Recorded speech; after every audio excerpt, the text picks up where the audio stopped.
Salams and welcome to brain lesson number 59. This is a very important lesson and we'll go through it slowly and teach your children, your grandchildren, anything you want to do in life. Practice makes perfect. But why? And we all like to say, hey, practice, keep trying, but why? So I will tell you from a scientific and medical point of view why practice makes perfect. Okay?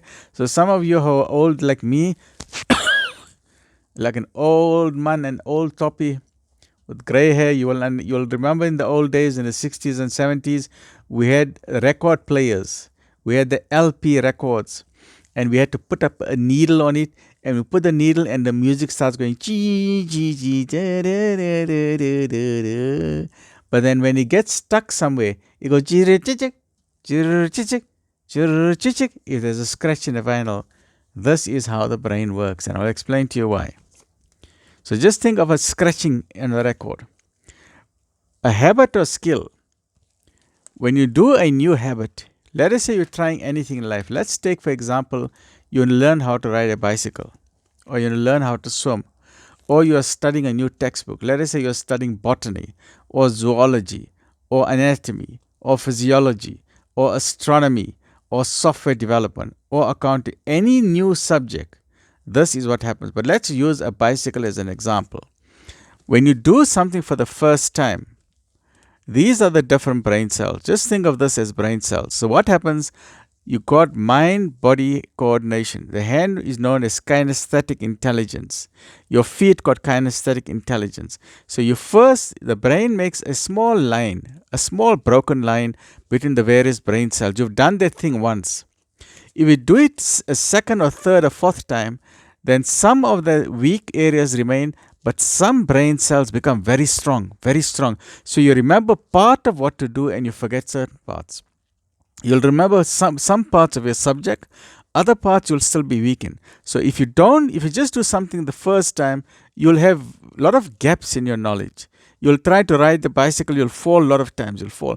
But you stand up and you ride again, and then you'll still fall, but then certain parts of it, you'll get it right. You'll say, okay, I can only ride if someone pushes me. So you'll still be weak in how to get it going.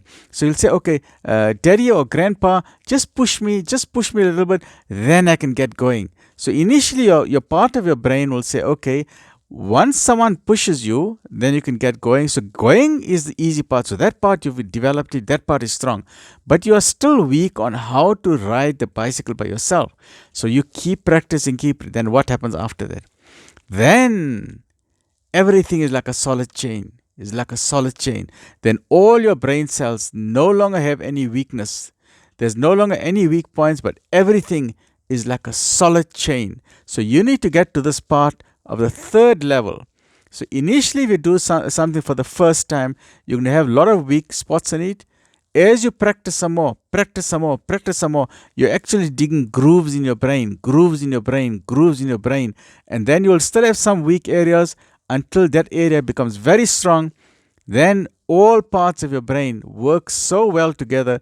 Everything is no longer broken chains, no longer gaps in your knowledge, but everything in your brain works so well that you can even do it with your eyes closed. You can just jump on a bicycle and you can ride. You don't fall, you don't need anyone to push you. Why? Because practice makes perfect. But what is the sad part? Many people give up many people give up here. They try something, they say, this is not for me. They want to try golf, they say, this is not for me. They want to try swimming, this is not for me. They want to try studying for botany or for zoology. They try studying a difficult textbook, anatomy textbook. Oh, this is too difficult. I can't. This is not for me.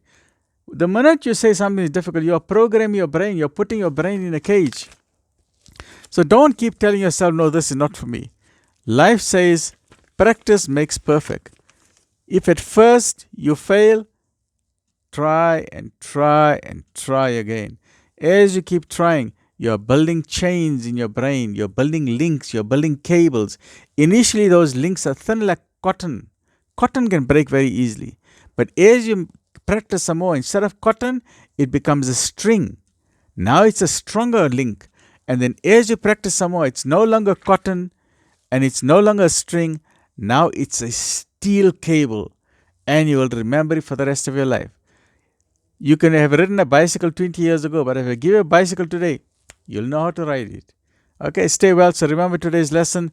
It's a fabulous lesson. Lesson number 59. Practice makes perfect. Let me know your thoughts. In what way have you struggled in life? And in what way have you learned that practice makes perfect? Stay well. Look after yourself. Alhamdulillah.